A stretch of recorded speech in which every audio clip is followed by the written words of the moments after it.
All right, let's go ahead and knock out the pregame for tomorrow afternoon. The Seattle Seahawks have a big home game this week against the Houston Texans. Houston's bringing in their rookie phenom quarterback, Deshaun Watson, who's thus far been playing really good football, and the Houston Texans are in the conversation for winning the AFC South. So this is a big game. Every game at home is always big, of course, because these Seahawks teams, they need to win 7 or 8 of their home games, generally speaking, during the regular season in order to have aspirations of doing anything great in the playoffs. So,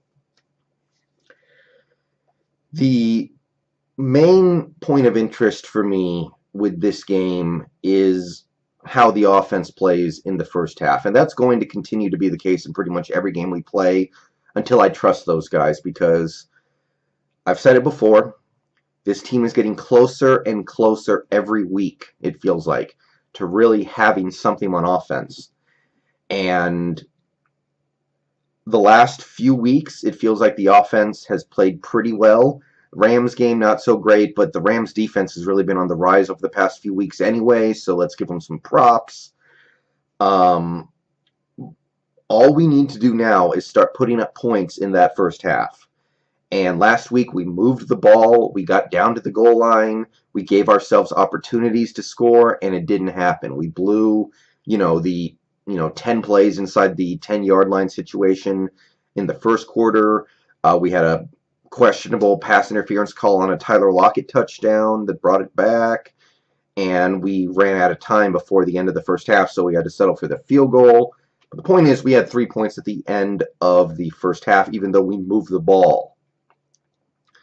Moving the ball is something that we really did not do much of in the first half in any of the previous games, so it's coming along. And we're playing a defense this week that, look, we have some problems on our offensive line, but Houston, they got problems on their defensive line. No J.J. Watt, no Whitney Merciless. Those guys both out for the season, near as I can tell.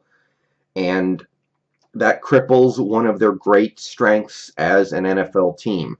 Now they've got Javidon Clowney, who's a pretty good player, and then past that, it's not what you would have expected it to be. I mean, there's a reason why I decided to drop the Texans defense from my fantasy team last week after they played the Browns, because they've just lost a lot of the talent that they were supposed to have. So their defense, it's hurting. And our offensive line, Jokel, like I said, a little bit of bad news on Jokel. He might not be back until maybe right before December, maybe even in December, which, you don't like that. And you also don't like Justin Britt. He might not be able to go tomorrow, and if he does, you're going to be keeping a close eye on that dude, because he's not all there right now.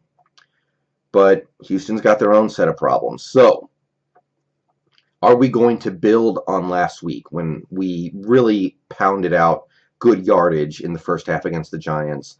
Are we going to parlay that success into points this week against the Texans? Because Houston's defense, it still has talent, but it is not nearly the destructive unit that you would have hoped it could have been before the season. They're missing their best player, one of their best players, and without that, everything just suffers as an effect. So I am watching for the offense to start out strong, and I fully expect this offense to come out swinging. And if they don't, we're going to have a little bit of a problem, because we can't be taking steps back. I know losing, although we didn't have Joker last week, I know whatever is going on with Justin Britt is not ideal, but regardless, find a way to move the ball and cash in on your opportunities. The second thing that interests me is the Legion of Boom, because it is really coming together. Last year was not the Legion of Boom's best year. Even the year before wasn't as great as previous seasons. But this year, it seems like we're really, really starting to see things snap into place. Shaquille Griffin, as a rookie, has basically gotten better every week, culminating in last week's game against the Giants, where I thought he actually had a phenomenal game. It all started that week 1 game when he had to play way more than he should have against Aaron Rodgers and fought, and he played okay. And ever since then, it's just been getting better and better. So now you've got Richard Sherman, who's having an all-pro season like always. Got Shaquille Griffin, who is just every week getting better and better and better, playing really good football at this point.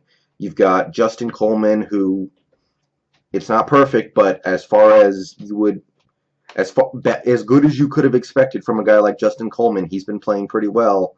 And then, of course, you got great safety play from Earl and Cam. It seems like we really have a solid secondary for this season after a couple years of being a little bit frustrated with the way those guys were playing. But it's a big test this week. We got, DeAndre Hopkins, ultimate possession receiver, averages, 10 yards of reception. And then you've got Will Fuller, the speed demon, who has like 8 catches this season, and five of them have gone for long touchdowns. So that's a great set of complementary receivers you got out there. And I'm especially watching for Will Fuller tomorrow, because one thing this defense prides itself on is they don't give up big plays. And so far this year, they've given up a few more than they would have liked. It's been pretty good. Look, statistically, our defense is still the best in the league in terms of allowing points, allowing yards, stuff like that. We're still right at the top. But we've given up a few big plays this year, and that's all Will Fuller does. All Will Fuller does is make big plays. He doesn't make too many of them, but the ones he makes, they go a long way. So I'm going to be watching that. I'm going to be watching DeAndre Hopkins wherever he goes. He's going to try to get, isolated against Shaquille Griffin and really test that dude as much as he can. They're going to try to test Earl Thomas down the field with some, streak routes to Will Fuller. And, after last week when the secondary faced really a pretty easy game against the Giants, this is going to be a real challenge because they've got an offense that can get the ball to these guys too. It's not like the Giants, who had all these problems with their offensive line. Their quarterback is over the hill. Their wide receivers are terrible. We're not dealing with that this week. And you guys can probably see it in your head right now. You can see Deshaun Watson driving us nuts in this game. He's definitely the kind of guy who can extend a play. He's definitely a guy who can make a 5-yard gain out of what should have been a 10-yard sack. We've seen Russell Wilson do it for the last 5 years, and Deshaun Watson has that same skill set. So,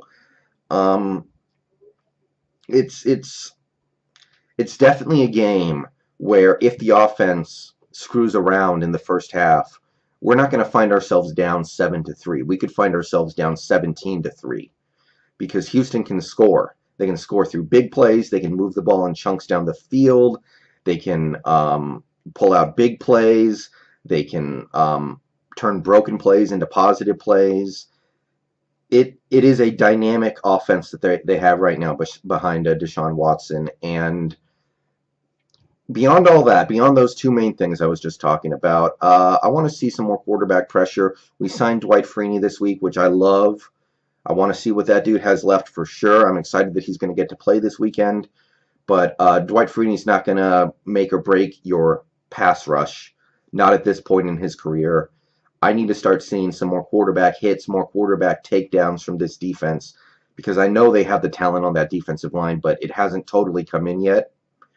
I'd like to see it start to pay a few more dividends this weekend against a Houston offense that they're not going to be like the Giants last week. They're going to put up points if you give them the opportunity to. So, looking forward to this one.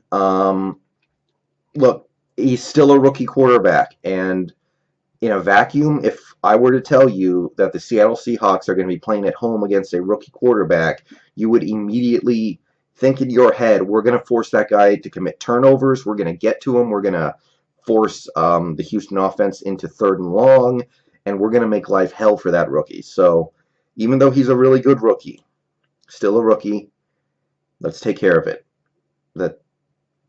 That's all you can say.